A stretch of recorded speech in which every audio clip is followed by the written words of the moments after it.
شعبان کا مہینہ مقدس، کافی خیر و برکت والا اور نہایت عظمت والا مہینہ ہے۔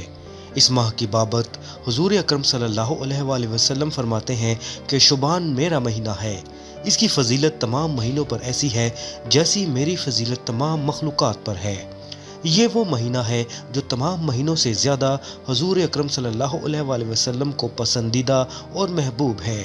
حضرت عائشہ رضی اللہ تعالیٰ عنہ فرماتی ہیں کہ نبی اکرم صلی اللہ علیہ وآلہ وسلم کو تمام مہینوں سے زیادہ پیارا شعبان ہے۔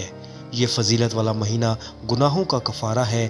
چنانچہ حضرت ابو ہریرہ رضی اللہ تعالیٰ عنہ سے روایت ہے کہ سید الانبیاء صلی اللہ علیہ وآلہ وسلم نے فرمایا، شعبان گناہوں کے لیے کفارہ بنتا ہے۔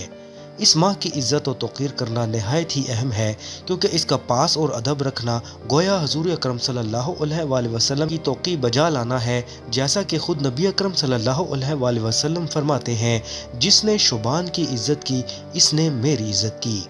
یہ وہ مہینہ ہے جو خداوند قدوس کی طرف سے حضور سید عالم صلی اللہ علیہ وآلہ وسلم کو بطور انعام دیا گیا ہے۔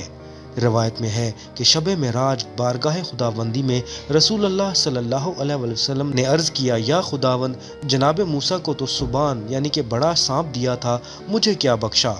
حکم ہوا کہ موسیٰ کو تو سبان دیا تھا جس نے سارے جادوگروں کے جادو کو فنا کر دیا تھا، تو تجھے شعبان دیا جو تیری امت کے گناہوں اور شیطانی فکر کو فنا کر دے گا۔ نیز حضور اکرم صلی اللہ علیہ وآلہ وسلم نے فرمایا ہے کہ شعبان بادل کی مانند ہے، رمضان بارش کی طرح ہے۔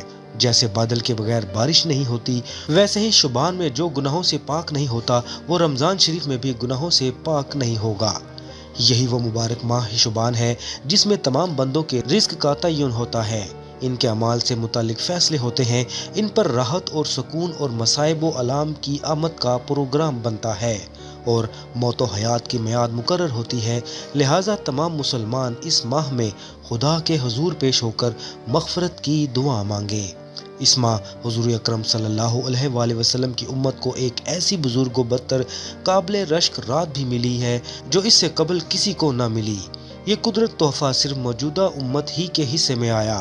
حضور اکرم صلی اللہ علیہ وآلہ وسلم فرماتے ہیں کہ اس رات میں خدائے پاک سورج ڈوبنے کے وقت آسمان و دنیا پر نزول اجلال فرماتا ہے اور بلاتا ہے کوئی بخشش مانگنے والا کہ میں اس کو بخش دوں، ہے کوئی روزی مانگنے والا کہ میں اسے روزی عطا کروں، اور ہے کوئی بلا میں مبتلا کہ میں اس کو عافیت دوں، اور ہر اس قسم کی ندائیں صبح ہونے تک آتی رہتی ہیں۔ بعض مفکرین نے شب برات کو شفاعت کی رات بھی کہا ہے۔ روایت میں ہے کہ 13ویں شعبان کو حضور اکرم صلی اللہ علیہ وآلہ وسلم نے جناب باری تعالیٰ میں اپنی امت کی شفاعت کے لیے عرض کی تو 1/3 امت کی شفاعت قبول ہوئی۔ پھر 14ویں شب میں دعا کی تو 2/3 امت کی بخشش ہوئی۔